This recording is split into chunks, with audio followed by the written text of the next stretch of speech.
Attention is the new currency, and you're giving it away for free. Instead of being addicted to a meaningful goal that will benefit your life, you're addicted to cheap dopamine. Instead of waking up ready to attack your days with purpose, you grab your phone. It's likely that you won't make it to the end of this video.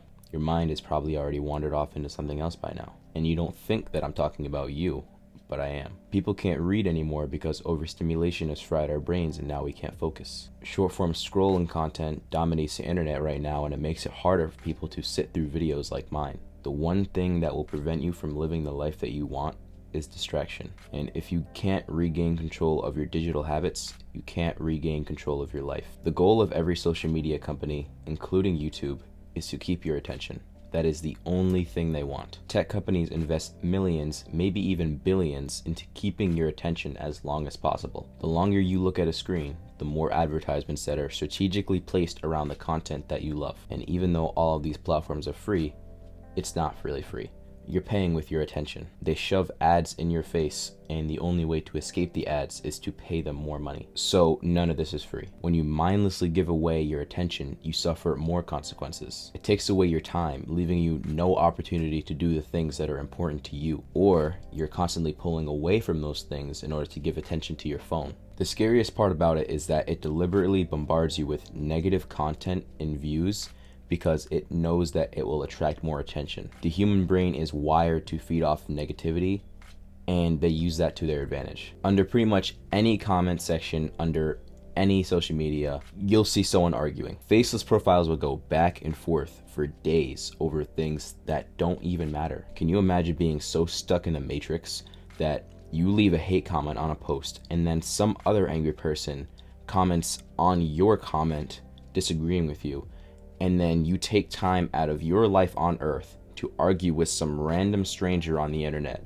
about how nobody can beat Goku? And then the people who are a little more sane, maybe it's us, take time out of our lives to actually read that argument, popcorn in hand. But it's not just the platforms that are trying to get your attention, it's the creators too, me included. YouTubers invest tons of time into flashy aesthetic editing and encapsulating thumbnails that will get and keep your attention. And it's really hard to grow a YouTube channel without strengthening your internet addiction. I try not to use super flashy thumbnails and edits because I don't really like that, and my channel actually suffers because of it. Most of my viewers drop off after about 30 seconds, and even more drop off after about 3 to 4 minutes. If I really wanted to maximize the income I make off of YouTube, I could just make all those flashy edits and things, right? I can make super stimulating thumbnails and videos to keep your attention, just farming views, because your little lizard brains love that stuff. The subtitles, the background images, the sound effects, those are the things that keep you guys' attention.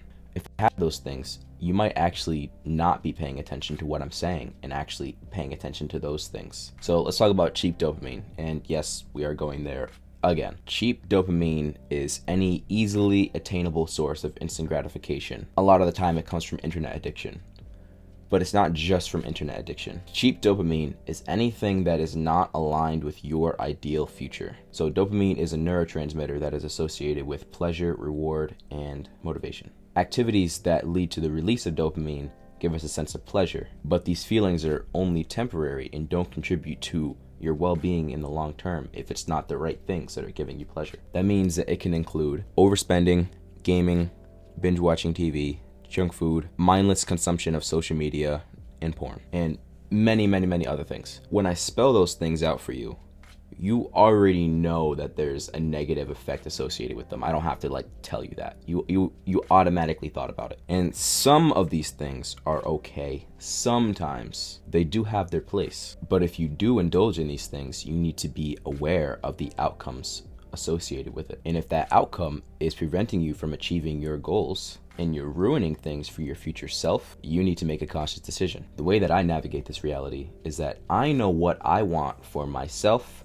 my family, and for my future. I know that those things that I just listed off are not congruent with the life that I want, and I want to reach my goal more than I want those things. Therefore, I don't want to do those things. I want a high income.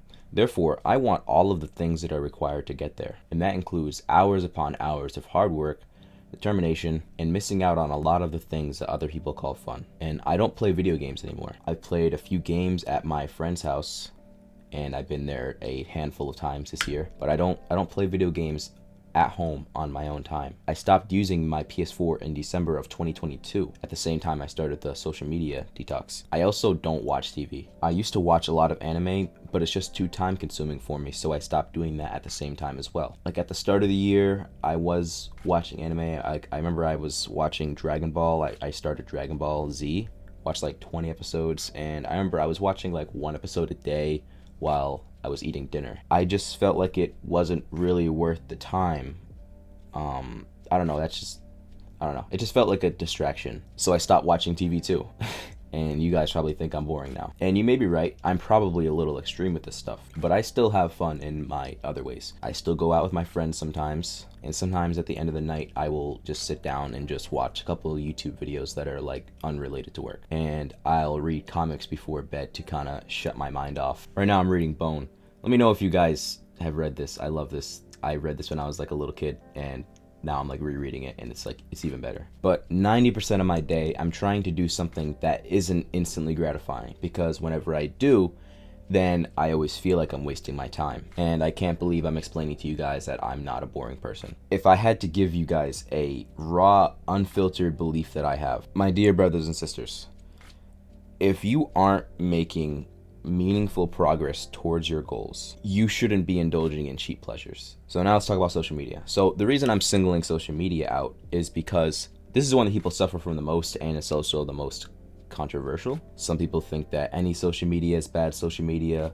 Some people think that social media is what you make it, and I'm kinda in both camps depending on what social media. I think that achieving a balance between consumption and action every day is the key to improvement. And by consumption, I mean watching videos, listening to podcasts, and reading books. Short form content is good for like a quick tip or an insight on something that you didn't know, but it should be quickly abandoned for long form content when you actually go to learn something. So I think that keeping Instagram, Snapchat, and TikTok on your phone is cope. I can maybe understand Instagram a little more than the other two, especially if you're running a business. I don't keep social media besides YouTube on my phone, but I can understand why someone would keep Instagram on their phone, right? But I think that you probably don't have much benefit from keeping TikTok on your phone, and you probably don't have much benefit for keeping Snapchat. In fact, I think Snapchat's the biggest cope, and I'll explain that in a minute. And the thing is, like, you can't escape social media. It's here to stay. So if you let it consume your mind and attention, it will be a detriment. If you use it mindfully as a creator and a researcher, then you will gain, and you will see things that nobody else is seeing. The fact that I'm using it the way that I'm using it now, by creating and researching with it, I'm able to have a better understanding of the effects that it has on people and able to make videos like this. If I didn't take that detox that I took, I never would have made videos like this and be, I guess hopefully I'm helping you in the way that I'm helping you, because I just wouldn't have opened my eyes to it, and then it wouldn't have opened my eyes to all the other things that I talk about on my channel either. I made this realization after my detox that and I got a better idea of the capabilities of social media, and I also made a realization that if I wanted to grow a business, which was my plan for a very long time, social media was a non-negotiable. Let me say that again. If you want to make a profitable business, social media is a non-negotiable. Having a personal brand is one of the best business models you can get into right now. I think it's probably the best. And it's the most desired among young people, 57% of Gen Z to be exact. But anyways, dopamine detox is not a challenge. And the reason why I keep on using quotations is because I don't really like that term, detox, but I use it because that's what everybody associates this subject with. Instead, I like to think of it as a long-term lifestyle change. Anyone who tells you that you can fix your life with a 1-week dopamine detox is lying to you. And I'm not going to go too much into how to actually do a detox because I already made a video about it previously. You can watch it here. But just know that the actions and habits you adopt now will shape your future. So where are your habits leading you? Observe the masses and think about it. If everyone else is addicted to overconsumption, where does that bring them? Do you want that for yourself? Are you in control of your digital habits? Does this benefit your life beyond minor convenience? Is this the best way to support your values? A lot of you like to cope and say that you need to keep Snapchat to talk to your friends and stay in touch. But do you really need Snapchat to keep in touch with them? Is that the only way to communicate? What would happen if you stopped talking to them on Snapchat? Would the relationship die?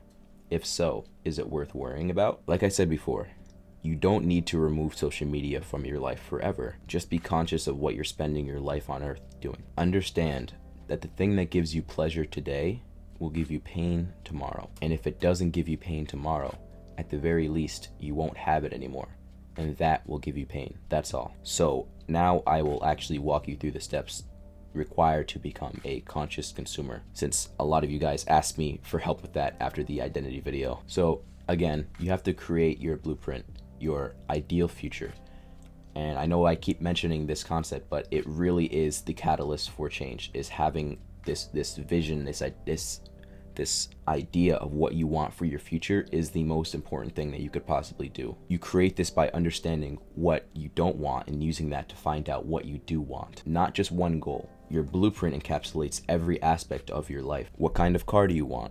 Your living situation, relationship status. Do you want kids? How much financial abundance do you want? What time do you want to wake up? Get specific. A mindless consumer doesn't think from this lens. They don't have any idea of what their ideal future is. And if they have any idea, they're not being conscious of it. This is why they consume shallow, useless information every day that doesn't benefit them. They aren't aware of what they want. Are you aware of what you want? When you align your search for knowledge with your vision, goals, and present purpose, the potential for distraction decreases dramatically. You will spot future opportunities and self-correct your learning endeavors. Consuming information through the lens of your ideal future allows you to deeply understand and apply the knowledge. Over time, this will raise your level of consciousness. Each time you reread or rewatch something from that higher level of consciousness, you will interpret it in a completely different way. Each time you get new insights. This is why when I'm reading something, I take my time when I'm reading it so I can actually genuinely understand it, and then I will go back and read it over again. Same thing for YouTube videos and podcasts. I've listened to the exact same things over and over and over again by the same people, the same videos, because you can't understand something one time around. Even this video, you won't understand everything that I'm saying one time around.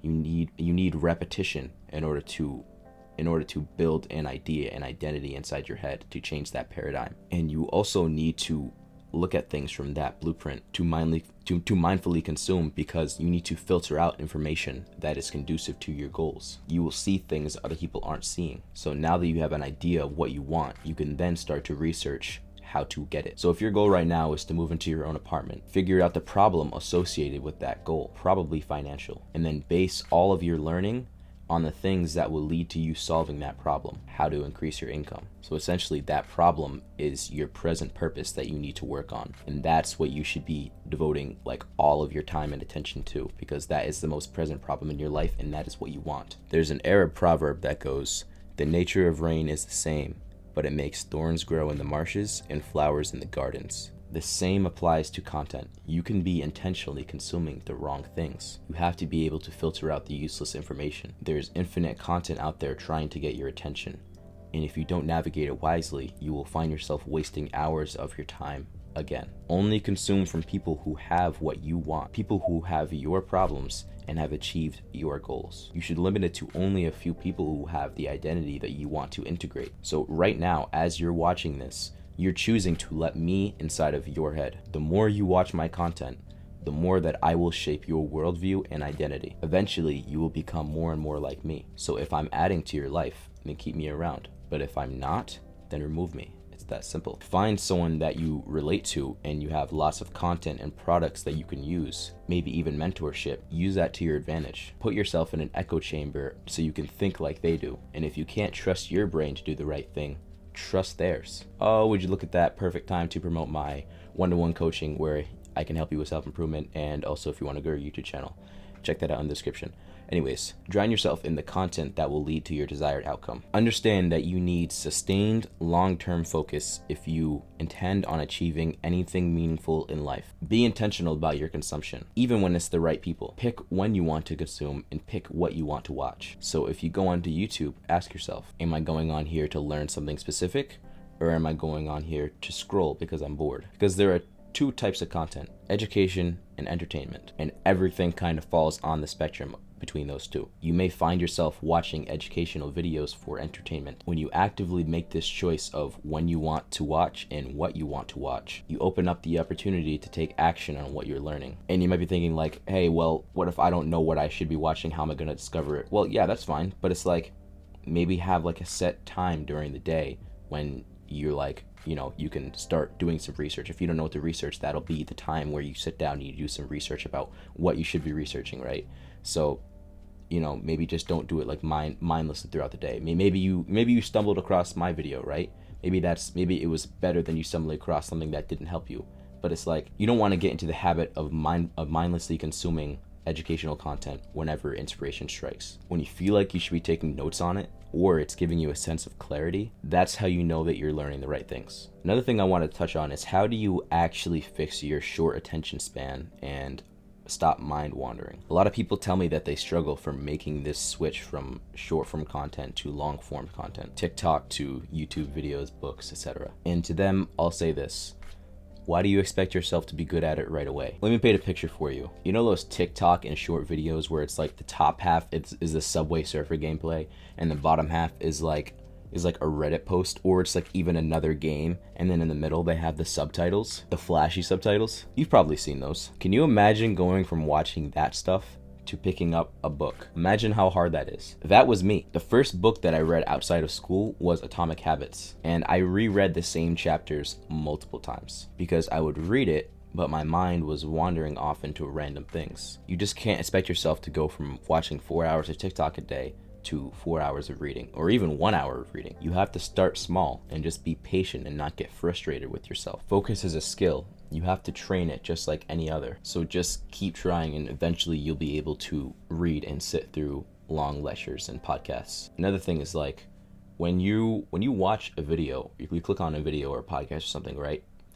Maybe, if it really is just such a bad video, then just click off, right? But it's like, if it has any sort of education, just stick it out and just watch the full thing. And I'm not like, I don't know, maybe, it probably sounds like I'm just saying this so you like finish my video, right? But it's like, it goes for anybody's videos, because like, this is what I do.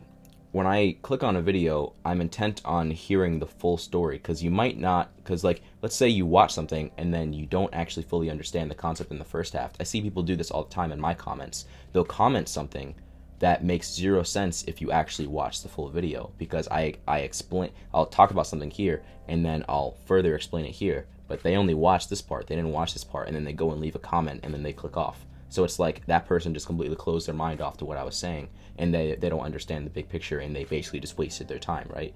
But it's like, you can derive value from anything, even if it is from something negative. You can get a better understanding of something. So getting, both sides and getting the full story of something before you decide if it's going to help you or not is beneficial, and it also kind of helps you train your mind to just not want to click off something when it's boring and it doesn't pique your interest. Like last week, I read for 3 hours straight in the library, and even 6 months ago, I couldn't even dream of doing that. And by the way, I wasn't even enjoying this book at the start, but then once I got into the flow state of reading it, I loved it. Another way to train your mind to not wander is to practice some sort of mindfulness meditation, because the cure for mind wandering is mindfulness. When you're mind wandering, you're not in the present moment.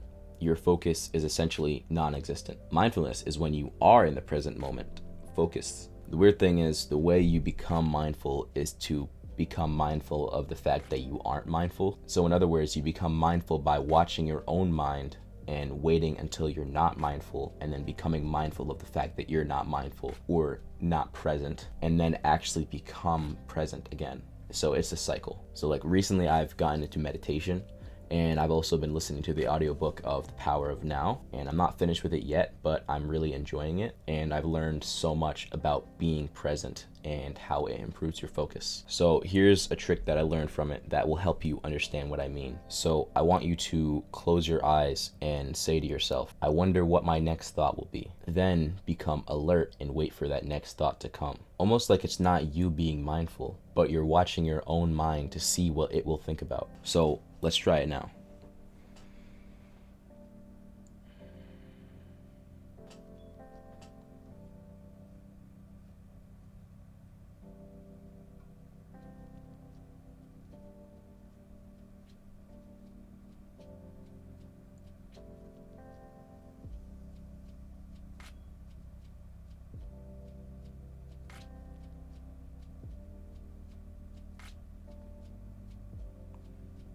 Yeah, okay. So when you do this, you become present and alert of what's going on. You aren't thinking about anything, but you are fully aware of what's going on around you. I could hear noises in the room that I didn't hear otherwise, and I could feel every part of my body, including my breath. And I also feel like I lose track of time. So it's like, I don't know if I'm gonna keep that in there, me, whatever. But maybe, if you hear me saying this, then yeah, I did. So probably it's just weird. I'm just sitting there, just like, like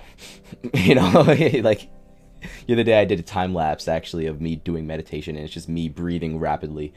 it's, and I only opened my eyes when like a thought came in, and I started thinking of actually like a video I saw of like Hamza from like 3 years ago meditating, and he was kind of explaining that like meditation cycle, and I didn't understand it until like I read The Power of Now. So like you don't have to sit cross-legged and meditate to do this practice and become mindful. You can do this anywhere. I do it with meditation, but I also do it when I'm praying, also when I'm doing my work, or when I'm talking to someone. You can practice this skill of being present anywhere. I think if you practice the skill of becoming conscious of how mindful you are at any given moment, you will inevitably feel more comfortable in your own head and enjoy yourself at all times. And of course, it will improve your focus too. That's all for now. Make sure you check out 14 Days to Purpose. It's journal prompts that get sent straight to your email with also actionable steps that'll help you kind of live a life of purpose, pretty much. It'll help you craft your blueprint and your goals and find out what you need to consume. Anyways, have a great rest of your week, and see ya.